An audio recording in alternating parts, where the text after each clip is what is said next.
이 영들 또는 안내자들이 마치 무지개처럼 나를 둘러싼 채 에너지를 불어넣는 것 같았죠. 마지막 심장 박동과 함께 뿌리 차크라가 닫혔어요. 터지듯 튀어나와 암흑 그 진공 속으로 들어갔어요. 어느 순간부터는 마치 내가 광대한 의식이 된 것처럼 느껴졌어요. 아들과 나는 영혼으로서 함께 일하기로 계약하고 환생한 사이였어요. 당신은 다시 사랑에 빠지게 될 거예요. 그 사랑을 모두 놔두고 우리는 왜 자꾸 지구로 오는 걸까요? 어떤 경우 소울메이트는 우리를 힘들게 하고 심지어 우리에게 끔찍해 보이는 일을 저지르기도 해요. 지구로 환생하면서 어떤 영혼은 가난한 삶을 선택하고 어떤 영혼은 풍요로운 삶을 선택하죠. 불행한 일이지만 심지어 살인조차도 영혼들의 공부를 위해 이용될 수 있어요. 우리는 항상 열려있는 심장 차크라를 갖게 될 거예요. 영혼들은 왜 몸을 입는 걸까요?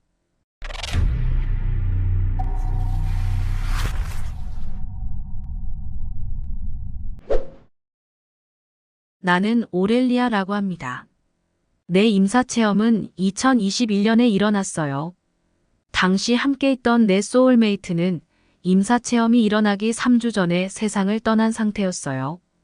내가 경험한 것 중 가장 참담한 일이었죠. 살면서 이미 너무 많은 일을 겪은 상태였지만 어떤 일이 또 일어나고 말았어요. 내 영혼이 부서지기라도 한 건지 가슴이 정말 아주 많이 아팠어요. 욕조에 들어갔는데 심장이 가슴에서 튀어나올 듯이 두근거리기 시작했어요. 공황 발작 같은 것이 아니었어요. 전혀 달랐죠. 어떻게 아냐고요? 겪어봤으니까요. 나는 이미 20년 동안의 열렬한 명상가였어요. 이미 프라나야마 호흡을 할 수 있는 정도였죠. 하지만 이번에는 아주 달랐어요. 마치 넌 이제 떠나도 돼. 넌 이제 집에 가도 돼. 하며 허락되는 느낌이었죠. 천사, 영적 가이드 등 내가 부를 수 있는 모든 것을 불렀던 기억이 나네요. 절박한 심정으로 기도했어요. 누구든 응답할 수 있는 분은 제발 날 좀 도와주세요. 이 몸 안에 머물 수 있게 도와주세요. 그러자 어떤 에너지가 나를 덮쳐왔어요. 그 에너지는 마치 무지개 같았고 나에게 에너지를 불어넣는 것 같았어요. 이 영들 또는 안내자들이 마치 무지개처럼 나를 둘러싼 채 에너지를 불어넣는 것 같았죠. 사실 다음 날이 내 아들의 9번째 생일이었거든요. 내가 어떻게 떠날 수 있었겠어요? 나는 결국 머무를 수 있게 됐고 호흡이 정상화되기 시작했어요. 심장 박동이 정상으로 돌아왔고 욕조를 나올 수 있었죠. 하지만 며칠 후 아이들을 학교에 데려다 준 후 심장 통증이 다시 시작됐어요. 심장 문제를 어떻게든 해결해야 한다는 점을 분명히 알겠더군요. 그 가슴의 통증은 비통함 그 이상이었어요. 소울메이트를 잃은 슬픔은 한 가지 요인일 뿐이었죠. 정말로 심장이 아팠어요. 집 뒤편에 앉아 명상을 하는데 소리가 들려왔어요.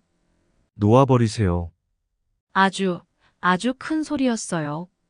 그냥 놓아버리세요. 예전 꿈속에서 들은 적 있는 목소리였어요. 꿈속에서 날 가이드하며 이끌어줬던 바로 그 목소리였죠. 심장 박동이 다시 급격히 올라가기 시작했어요. 그냥 놓아버리세요 하는 소리가 다시 들려왔어요. 직감적으로 알겠더군요. 내가 죽음을 맞이하고 있다는 사실을요. 안으로 들어가 침대에 누웠는데 심장이 무섭게 두근거렸어요. 말 그대로 심장마비를 일으키고 그냥 가버릴 것 같은 느낌이 들었죠. 누워있는데 안 돼. 아이들에게 편지를 써야겠어 라는 생각이 문득 들더군요. 심장의 통증이 계속되는 동안 재빨리 일어나 두 아이 모두에게 편지를 썼어요. 그리고는 문을 잠갔어요. 뭔가 있다는 걸 직감적으로 알았거든요. 누워서 호흡에 집중한 채 긴장을 풀었어요. 내 심장 박동이 느려지고 있었고 그 소리는 계속 들려오고 있었어요. 놓아버리세요. 그냥 놓아버리세요. 마침 길 건너편 농부가 키우던 오리 소리가 들려왔는데 마음을 진정시키는데 도움을 줬어요.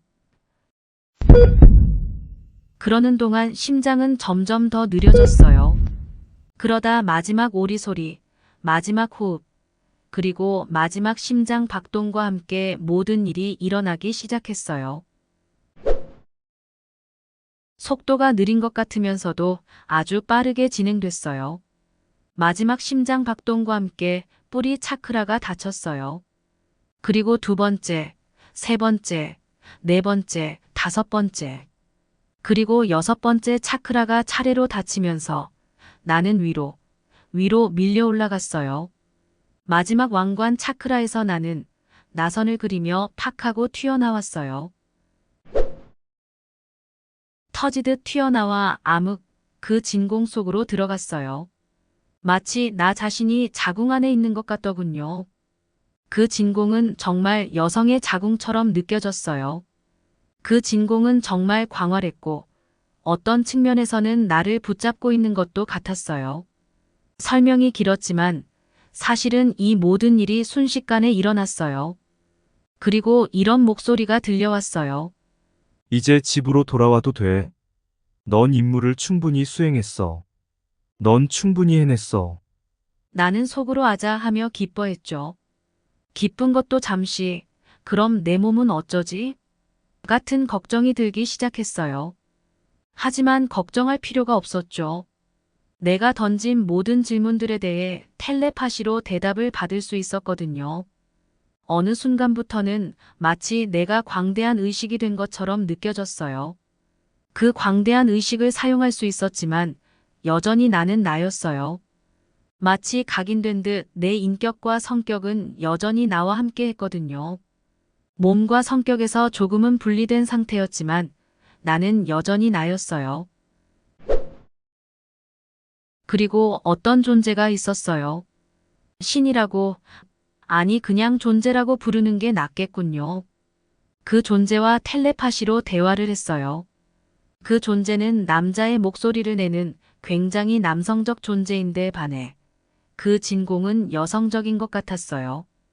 여성성과 남성성이 균형을 이루고 있는 것 같은 느낌이 들었죠. 모든 질문에 대해 답을 받을 수 있었어요. 질문을 절반쯤 하고 나서 아이들 생각이 났어요. 내가 떠나고 나면 아이들은 어떻게 되는지를 물었죠.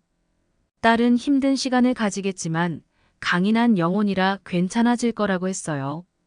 하지만 아들은 그렇지 못할 거라고 하더군요. 아들과 나는 영혼으로서 함께 일하기로 계약하고 환생한 사이였어요. 아들은 영적인 길을 걸을 예정이었죠. 문제는 내가 아들의 가이드나 선생 역할을 하지 못할 때 생기는 거였어요. 그는 임무를 완수하지 못하고 예정된 경로를 크게 이탈한 채 이른 죽음을 맞는다는 거였죠. 내가 예전에 느꼈던 슬픔을 아이들이 느끼도록 할 수는 없다는 걸 깨달은 순간이었죠. 아이들을 너무 사랑했어요. 그들을 두고 떠날 수는 없는 일이었어요. 그래서 나는 일종의 거래를 제안했어요.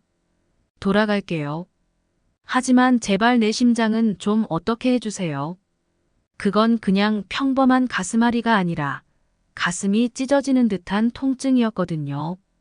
그러자 바로 천둥 소리가 들렸는데 마치 바닷물이 해안으로 밀려오는 것처럼 아주 낮게 울리는 소리였어요.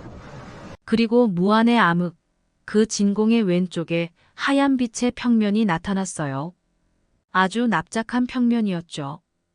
그 하얀 빛의 평면은 천둥 소리와 동시에 다가오고 있었어요. 이윽고 그 빛은 내 영혼을 관통했어요. 내 영혼이 놀라 펄쩍 뛸 정도였죠. 그게 뭔지는 모르겠지만 분명 그 빛은 내 영혼에게 뭔가를 했어요. 그리고 그 직후부터 나는 떨어져 내리기 시작했어요. 아무래도 아래쪽으로 내려가는 포털이었던 것 같아요. 아주 빠른 속도로 떨어져 내렸음에 틀림없어요. 빛들이 정말 빠르게 아래로 움직이고 있었거든요. 그리곤 들었죠.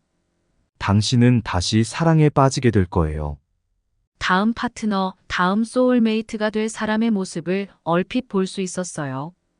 그리고는 바로 내 몸으로 돌아왔어요. 저쪽 세상은 모든 것이 그냥 사랑이에요. 밀도조차도 없어요. 그냥 사랑이에요. 그 사랑을 모두 놔두고 우리는 왜 자꾸 지구로 오는 걸까요?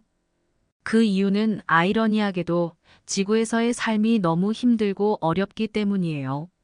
힘들고 어려운 만큼 우리 영혼들의 성장이 더 빠르기 때문이죠. 네, 우리에겐 소울메이트가 있어요. 그래요. 우리의 소울메이트가 우리의 마음을 아프게 할 수도 있죠. 때로는 소울메이트가 평생 동안 우리를 사랑하기도 하고요. 어떤 경우 소울메이트는 우리를 힘들게 하고 심지어 우리에게 끔찍해 보이는 일을 저지르기도 해요. 하지만 이 모든 것들에도 불구하고 그들 모두는 여전히 우리의 소울메이트예요. 우리가 한 명의 소울메이트만 가지고 있냐고요? 내 생각에 우리에게는 쌍둥이 불꽃, 영혼의 단짝이 하나 있는 것 같아요. 지구로 환생하면서 어떤 영혼은 가난한 삶을 선택하고 어떤 영혼은 풍요로운 삶을 선택하죠. 왜냐고요? 경험, 체험하기 위해서요. 우리 영혼은 어떤 삶에서는 장애인으로, 다른 삶에서는 가난한 사람으로 사는 경험을 해요. 그리고 다음 생에는 부자로 살지도 모르죠. 이것들은 모두 단지 경험을 위한 일일 뿐이에요.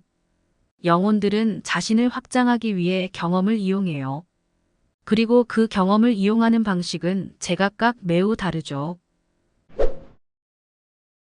때로는 영혼이 자비, 연민을 배워야 할 수도 있을 거예요.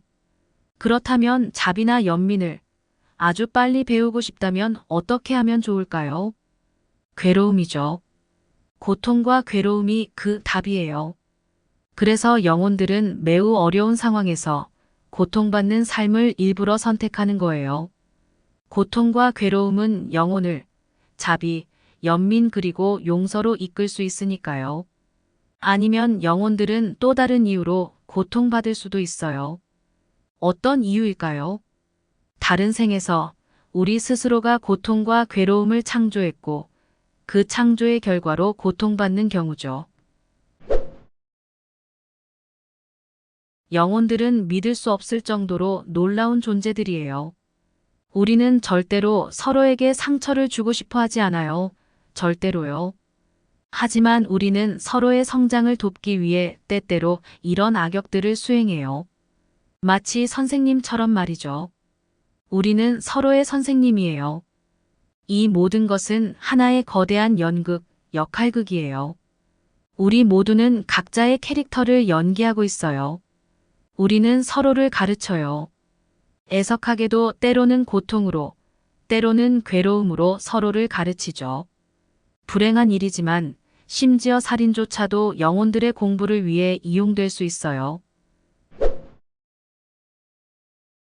환생은 우리의 선택이에요. 그 누구도 여기 지구로 오라고 강요받지 않아요. 영혼들의 의지에 반하는 강요 같은 건 없어요. 우리는 여기 지구라는 덫에, 함정에 빠진 게 아니에요. 우리는 경험하고 배우고 성장하고 봉사하기 위해 여기에 온 거예요. 우리는 받아들임, 포용을 이해하기 위해 의식을 확장할 수 있어요. 왜 포용하고 받아들이는 것을 배워야 할까요?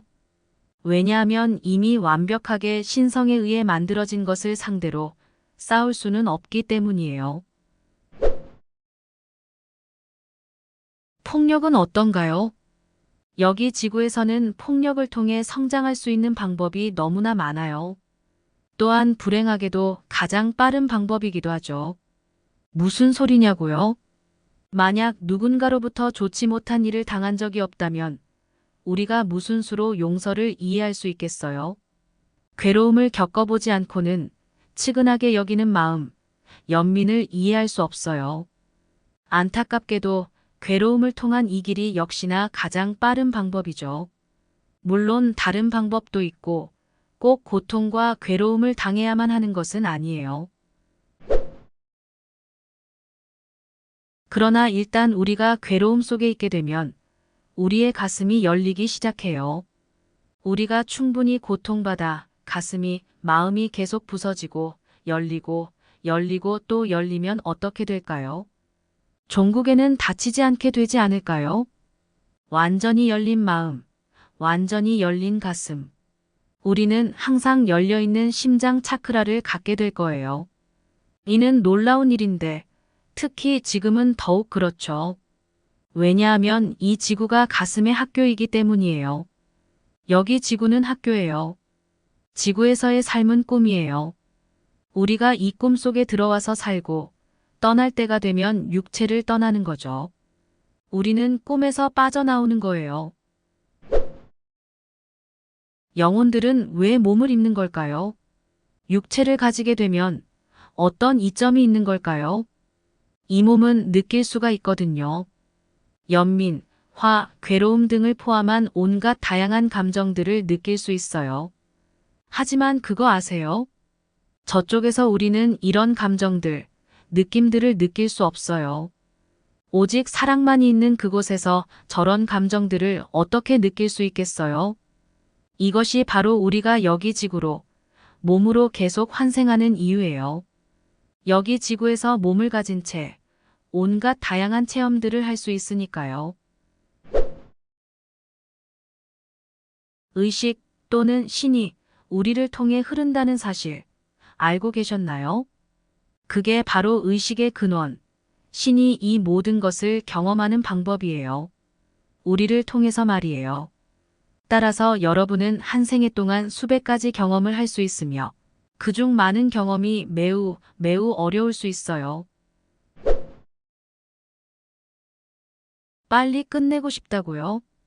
일단 경험해야만 하는 것을 경험해버리고 배워야만 하는 것을 배워버린다면 다시 경험할 필요는 없어지지 않을까요?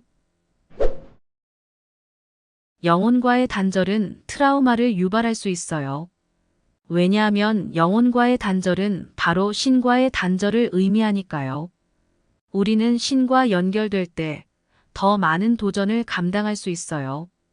그 도전, 그 문제가 무엇인지 더 쉽게 알 수 있죠. 따라서 극복하는 것도 더 쉬워요. 하지만 우리는 그 어려움, 그 도전을 극복하기 위해 여기 있는 거잖아요. 계속해서 지구로 돌아오는 이유기도 하고요. 실제로는 게임과 아주 비슷해요. 우리는 도전을 극복하기 위해 계속해서 도전하고 있어요. 그리고 때때로 우리는 실제로 트라우마를 겪기도 해요. 그렇다면 이 트라우마란 과연 뭘까요? 왜 생기는 걸까요? 눈치채셨나요? 그래요. 이 트라우마 또한 우리를 가르치는 선생님인 거죠. 나 같은 경우 내 운명의 여정 중에 소울메이트를 잃는 가장 큰 트라우마를 겪었어요. 그 트라우마 덕에 더 많은 것을 배울 수 있었고 더 많은 확장, 성장을 이룰 수 있었어요. 그 고통스런 트라우마 덕에 더 많은 선물을 받은 거죠. 어떻게 했냐고요? 내가 배워야 할 교훈에 완전히 항복했어요. 나는 정직하게 신께 항복했어요. 나 자신의 삶의 여정을 통하며 알아챘어요. 신에게 항복할 때마다 내게 길이 보여졌다는 것을요. 진동, 주파수 수준에서 생각을 좀 해볼까요? 나는 모든 것이 진동, 주파수를 기반으로 하고 있다고 생각해요. 진동수, 주파수, 이것이 바로 우리가 차원을 바꾸는 방법이에요. 지구에 있는 동안에도 물론 차원을 바꿀 수 있죠. 여러분 모두는 제각각 다 다른 진동 수준에 있고 그 차이는 모두 여러분의 의식에서 비롯돼요. 따라서 여러분의 의식 수준이 바로 여러분의 진동 수준을 결정하게 되는 거죠. 두려움에 기반한 것은 모두 진동수, 주파수가 낮아요. 두려움, 의심, 분노, 죄책감, 수치심 등의 부정적 감정과 관련된 모든 것은 낮은 주파수, 낮은 진동인 거죠. 이런 낮은 주파수, 낮은 진동의 감정들은 표면 위로 올라와야만 해요. 그래야 우리가 청소할 수 있으니까요. 그 청소를 통해 새로운 집의 주파수를 만들어야 하는 거죠. 여러분의 의식, 여러분의 존재가 낮은 주파수에서 지배적으로 진동하고 있다면 어떻게 되는 걸까요? 여러분의 현실은 여러분의 눈에 어떻게 비춰지게 될까요? 여러분 각자의 현실이 그 낮은 지배적인 진동, 지배적인 주파수로부터 투영될 거예요. 우리는 그것을 바꿀 수 있어요. 외부 현실은 우리를 반영하는 스승이에요. 현실의 모든 것은 우리가 성장하고 배울 수 있도록 우리를 되비춰주고 되돌아보게 하는 스승이에요. 일단 이 사실을 깨닫고 나면 우리의 이해의 폭은 더 넓어질 거예요. 우리는 살아있는 조화로운 존재이며 우리 주변의 모든 것은 살아 숨쉬는 존재예요. 그것은 마치 서로 교향곡을 연주하는 것 같아요. 따라서 우리가 지구에서 무엇을 하든 그것은 그에 상응하는 진동, 주파수를 만든다는 걸 의미해요. 우리의 자유의지로 말이죠. 존재하지 않는 것은 없으며 모든 것이 존재해요. 가장 낮은 악마적 진동에서부터 그 이상의 모든 진동이 존재해요. 문제는 여러분이 어디에서, 어느 주파수, 어떤 진동으로 플레이하고 싶은가 하는 것이죠. 알다시피 이 모든 것은 거대한 게임이며 캐릭터 놀이 같은 것이에요. 우리는 결코 죽지 않으며 어느 곳이든 플레이하고 싶은 곳을 선택할 수 있어요. 그것이 우리 영혼이 확장해가는 방식이에요. 하지만 자유에는 큰 책임이 따르는 법이죠. 그러므로 우리는 스스로를 더 자각해 자기 자신을 더욱 알아갈 필요가 있는 거예요. 너 자신을 알라라는 말처럼 말이죠. 우리 모두는 스스로 자신의 현실을 창조하고 있어요. 이 진실을 더 많이 깨달을수록 자신의 생각, 말, 감정에 대해 더 책임감을 가지게 되겠죠. 우리는 스스로의 마음을 마스터해야 해요. 왜냐하면 우리는 의식이기 때문이에요. 우리는 마음이 아니라 마음 위에 있는 의식이기 때문이에요. 이것이 그 진공 속에서 내가 깨달은 바예요. 내 경험은 내가 원하는 대로 연출할 수 있는 것이었어요. 모든 것이 수학에 기반하고 있음도 알게 된 것 같아요. 따라서 모든 것은 우리의 해석, 즉 수학적 해석이었던 거예요. 예를 들면 의자는 특정 주파수로 진동하고 새는 또 다른 특정 주파수로 진동하고 있다는 식이죠. 우리는 몸을 아바타로 사용하고 있고 뇌는 해석기로 사용하고 있어요. 영혼 또는 영이 이 모든 프로그램 또는 매트릭스를 해석하기 위한 장치. 그것이 바로 뇌죠. 내가 매트릭스라고 말할 때 그건 전부를 의미해요. 모든 것이 저장되는 곳이 있어요. 우리의 모든 생애는 이 구 또는 이 에너지장에 저장되어 있어요. 일단 우리가 깨어나서 모든 두려움에 직면하며 두려움을 넘어서는 작업을 시작하면 우리는 진정한 우리 자신에게 더 가까이 다가갈 수 있을 거예요. 내가 느끼기로는 그것이 상승의 진정한 의미인 것 같아요. 이 모든 게임을 하고 있는 우리 인간들은 점점 더 우리 영혼의 선물에 접근하고 있어요. 그리고 그 영혼의 선물을 확장해서 여기로 가지고 들어오고 있죠. 그 통로는 점점 넓어지고 있어요. 그것이 바로 우리가 변화를 이루어내는 방식이에요. 우리 모두는 더 높은 의식 상태로 매우 빠르게 이동하고 있어요. 그리고 이 새로운 지구로 가는 관문은 바로 가슴이에요. 그리고 우리가 가슴을 통하는 가장 쉬운 방법은 연민과 용서 그리고 소리를 통해서예요. 아름다운 음악은 가슴을 열어줄 수 있어요. 그리고 일단 그 가슴이 열린 상태로 들어가면 결코 예전으로 돌아가고 싶지 않을 거예요. 이것이 바로 우리가 개인적으로나 집단적으로 치유하는 방법이에요. 우리의 의식을 고양시키는 것, 바로 그거죠.